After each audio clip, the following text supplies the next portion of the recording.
আসসালামু আলাইকুম, কেমন আছেন সবাই? আমি কোহিনুর আপনাদের সামনে চলে আসলাম তুলসী পাতার চা রেসিপি নিয়ে। আজ এখানে আমি তুলসী পাতার চা তৈরি করব। সেজন্য আমি তুলসী গাছ থেকে 10 থেকে 12টা তুলসী পাতা তুলে নিয়েছি এবং পাতাগুলোকে আমি ভালো করে ধুয়ে পরিষ্কার করে একদম চিকন করে কেটে নেব। এরপর চুলায় একটি প্যান বসিয়ে দিলাম। প্যানে আমি দিয়ে দিলাম 300 মিলিগ্রাম পানি, কারণ এখানে আমি 2 থেকে 3 কাপ চা হবে।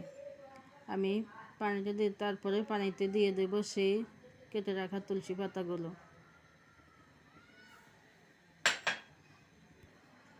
তারপর আমি 1 ইঞ্চি আদা একদম চিকন করে কেটে নিয়েছি।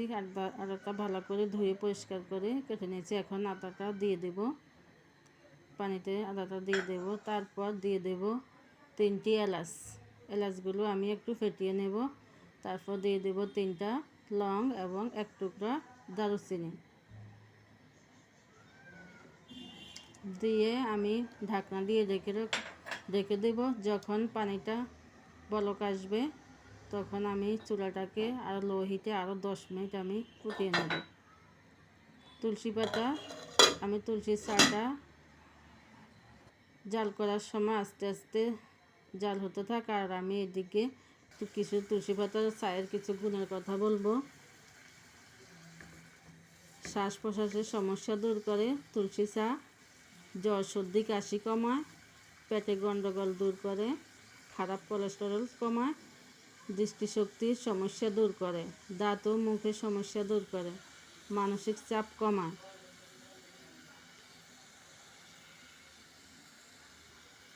তারপর বুকে জমে থাকা কফগুলো প্রতিরোধ করে, স্ট্রেস কমায়।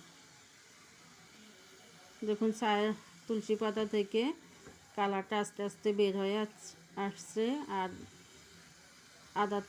আদার কালারটা ছেড়ে দিচ্ছি। রঙটা অনেক সুন্দর হয়েছে। এবার আমি সেঁকে নেব। চাটা হয়ে গেছে, আমি ছাঁকনি দিয়ে সেঁকে নিয়েছি। নেওয়ার পরে এখানে আমি 1 চামচ মধু ব্যবহার করব। এখানে চিনি দেবেন, আপনারা যারা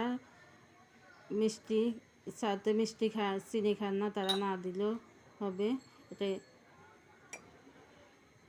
এখানে আমি 1 চায়ের চামচ মধু নিয়েছি। মধুটা দিয়ে একটু নেড়ে ছেড়ে নেব।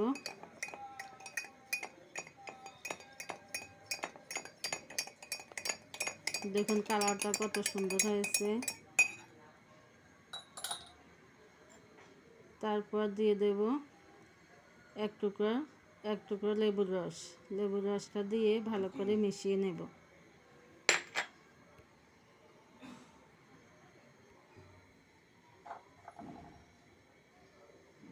চাটা কেমন হয়েছে কমেন্টে জানাবেন। যদি ভালো লাগে চায়ের রেসিপিটা যদি ভালো লাগে তাহলে আপনারা লাইক কমেন্ট শেয়ার করবেন এবং চ্যানেলটা সাবস্ক্রাইব করে দিবেন। ভালো থাকবেন সবাই। আপনাদের কোনো প্রশ্ন থাকলে করতে পারেন, সমস্যা নাই। আল্লাহ হাফেজ।